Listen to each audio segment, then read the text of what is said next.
సత్యసాయి జిల్లా ముదిగుబ్బ మండల కేంద్రంలోని కాపు సంక్షేమ సేన ఆధ్వర్యంలో శ్రీకృష్ణ దేవరాయలు వారి 553వ జయంతి వేడుకలు ఘనంగా జరపడం జరిగింది. ఈ సందర్భంగా బలిజ పెద్దలు మాట్లాడుతూ శ్రీకృష్ణ దేవరాయలు వారు సమాజంలో అన్ని వర్గాల వారికి చేసినటువంటి అమోఘమైనటువంటి సేవను స్మరించుకోవడం జరిగింది. ఇక బలిజులు సమాజంలో పెద్ద పాత్ర పోషించాలని, అందుకోసం అందరూ కలిసికట్టుగా పనిచేయాలని పిలుపునివ్వడం జరిగింది. ఈ కార్యక్రమంలో కాపు సంక్షేమ సేన మండల అధ్యక్షులు కావేటి అశోక్ కుమార్, ఉపాధ్యక్షులు పెనుగోలు నరేష్ బాబు, నారాయణ స్వామి, జిల్లా గౌరవ సలహాదారులు డేగల వెంకట్, జిల్లా కార్యదర్శి కోన చంద్రశేఖర్, సలహాదారులు కురిమిశెట్టి గోవింద్ తదితరులు పాల్గొన్నారు.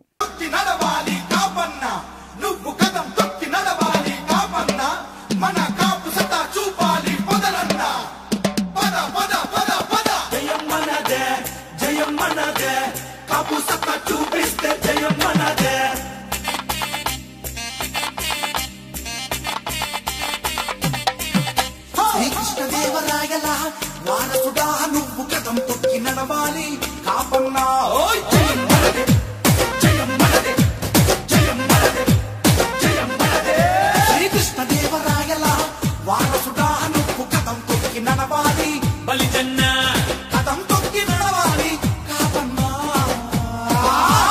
కదులు కదులు కదులు కదులు కాపు సత్త చూపాలి కాపన్నా. కదలిరా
రంగం సృష్టించిన ద్వారబంధాల చంద్రయ్యే ఆదర్శం.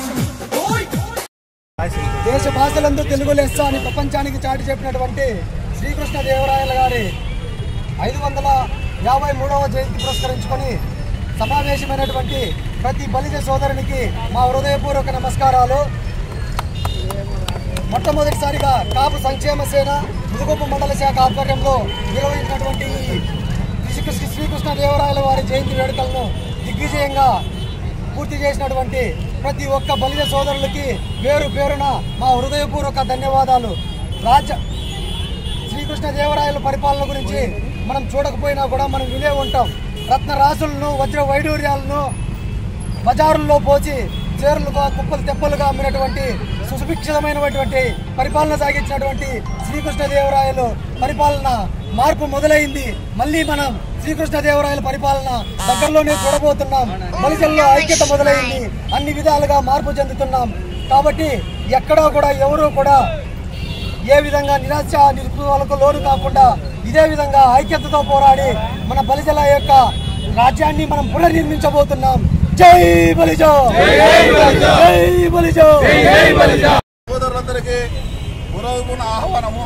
ఈరోజు మన శ్రీకృష్ణ దేవరాయల పుట్టినరోజు జరుపుకుంటూ ఎంతో ఉత్సాహంగా ముందుకొచ్చిన యువకులకు ఈ కార్యక్రమాన్ని విజయవంతం చేసేకి కష్టపడిన మన మండల ప్రెసిడెంట్ అధ్యక్షునికి, తర్వాత అతనికి సహకరించిన మిత్రబృందానికి అందరికీ ధన్యవాదాలు తెలియజేస్తున్నాము. ఈరోజు 23% ఉన్న మన కాపులు ఎందుకు వెనకబడి ఉన్నారు అంటే రాజకీయ చైతన్యం లేదు. రాజకీయ చైతన్యం కావాలి అంటే మనకు సరైన నాయకుడు లేడు, సరైన ఇది లేదు, వసతులు లేవు.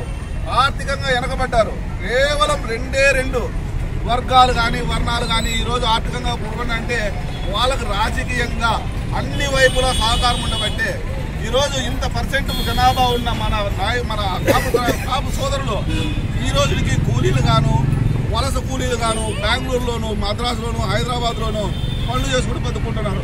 ఉద్యోగం కానీ, సరైన ఆర్థిక వసతి కానీ ఏమీ కల్పించలేకపోయారు మన ప్రయాణికులు. కాబట్టి ఈరోజు మనల్ని శాసించేది ఎవడూ కాదు, మనల్ని మనమే శాసించుకోవాలి. రాజకీయంగా ఎదగాలంటే ప్రతి కాపులు ఐక్యంగా రావాలి. ఈరోజు మన ఉత్తరాంధ్ర జిల్లాల్లో తూర్పుగోదావరి జిల్లా, పశ్చిమ గోదావరి జిల్లా, విజయనగరం, ఏలూరు ఎక్కడ చూసినా కూడా ప్రత్యేకమైన ఉద్యమం వచ్చింది.